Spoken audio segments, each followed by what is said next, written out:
At ilawan niya na ang talabas ng baybay. Masarap ito na spot.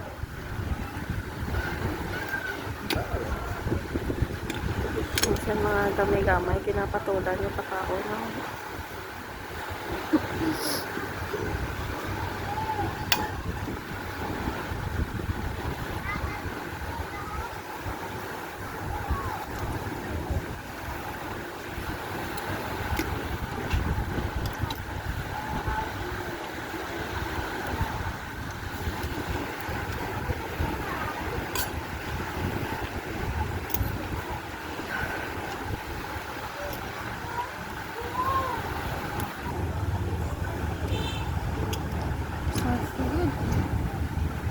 Ubus na ginawa.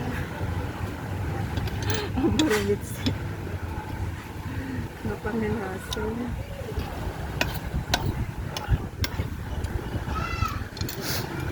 Ang nilakapon yung kaon, no? Kung niya pinanano. Grabe na.